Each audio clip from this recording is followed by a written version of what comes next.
Provo Beast here doing another install today. Today we're doing a 2005 GMC Sierra truck single-din radio replacement install. Today we're replacing this factory double-din to a single-din Clarion Bluetooth radio. We will show you exactly what you need in terms of parts, what tools you'll need, and actually how to replace it and install the new radio. Some of the parts you'll need is for sure your new radio, wiring harness, and I'll post the parts in the description below. An antenna adapter.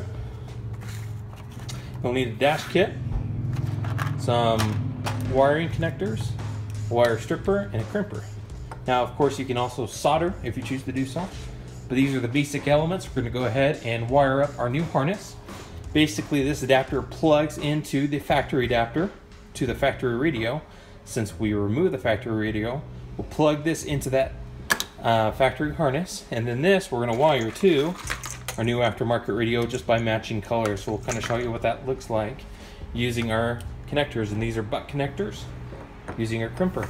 So we'll go ahead and get started there and show you what that looks like.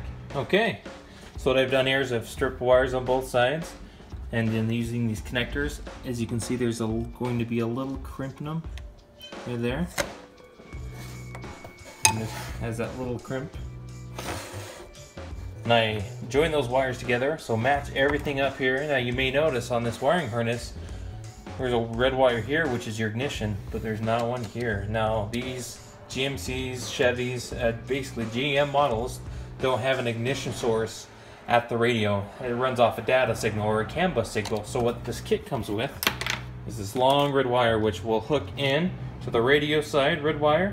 And then this end, we're going to have to run to the fuse box and tap into a switch source, meaning a source that's only on or hot when the key's on. And that'll trigger the radio to turn on as soon as you get in the car and start the truck. If you have any questions on that, just post a comment below. So we're going to go ahead and match these colors up, get everything wired up, and we'll show you from that point. Alright, so we matched all the colors up, put some zip ties on it, made it look nice, and again, here's our extension ignition wire, which will run to the fuse box. Now with the dash kit, I pulled it apart. You'll have extra pieces for other models, but for our make here, for the Sierra or Silverado, we only needed the main kit. And this metal sleeve that was on here, I slid it off and put it on here, and as you can see, I've bent the metal tabs out to really lock it in place. Now this radio at this point will slide right on there and lock, and this will bolt right into the factory location in our truck. Now, as you've noticed, the antenna plug in these trucks are a little bit different. They're a mini Motorola, so this allows us as an adapter to plug into the factory antenna into our new radio.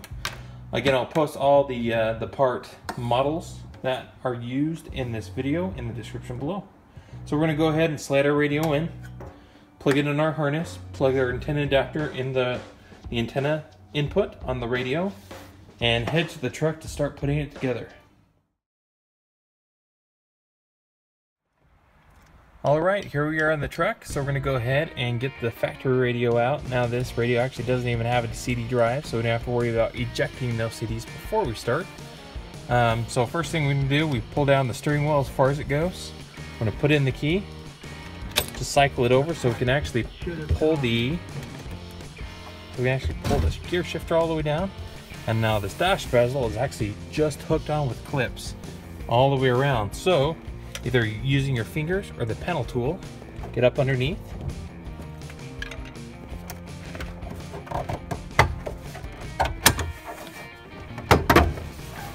Just kind of work it off slowly here. Now maybe a little tight around the steering column, just take your time, work it on out.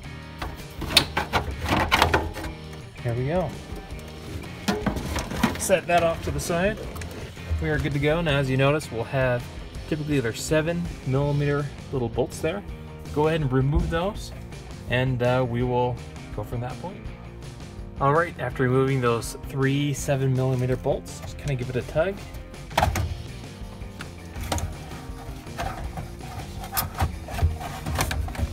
And back below here, we're going to unplug the main harness and our antenna. Okay, so we unplugged that, and we plugged our new harness right into the factory plug there. This goes to our new radio. Now, this long red wire, what we're gonna have to do is work it along the inside of the dash here. And we're gonna head over. It's kind of dark here. As you can see right down below, there's that fuse box. We're gonna use a voltmeter or a test light to find a switch source, and I'll show you how to do that. Just so when we turn the key on, the radio turns on with the truck. Okay, so I have fed that wire down through, up and over, down into the fuse box area. There's plenty of length. Now at the same time, I went ahead and put our Bluetooth mic. If your radio has Bluetooth, you'll want to go ahead and do this.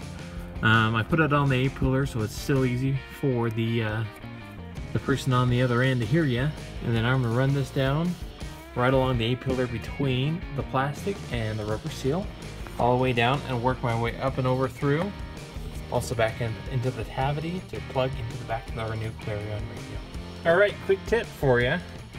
Now, if you notice that your wiring harness, as these wires go on this side of the harness, if they differ on this side, you can actually change the pinning on these harnesses, and I actually had to switch around on my speaker wires.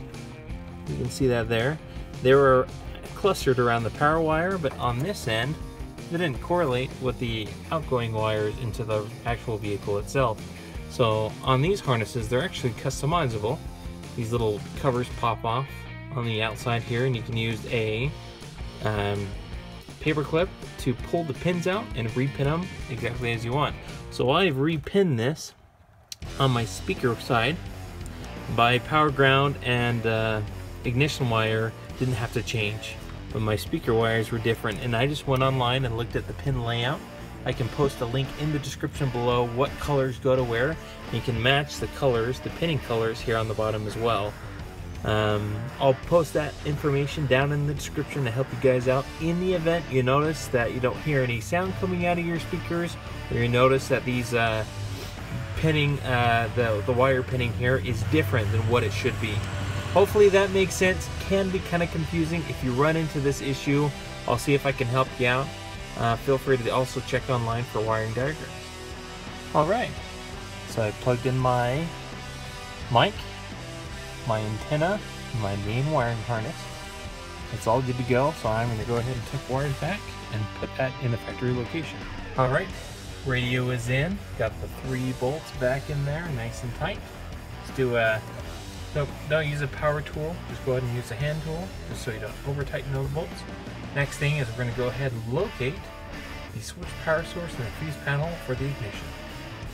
Alright, here we are in the fuse box. Now I've located this 10 amp fuse right here. This 10 amp fuse is an ignition fuse, or basically it's only on when the car is on.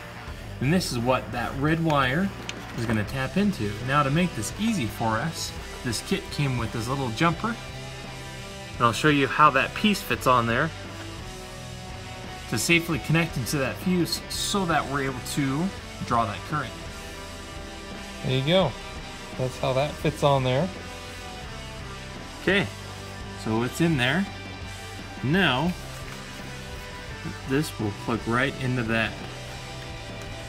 Alright, so it's all hooked in. Put the fuse cover back on here. Let's go ahead and give this a good test.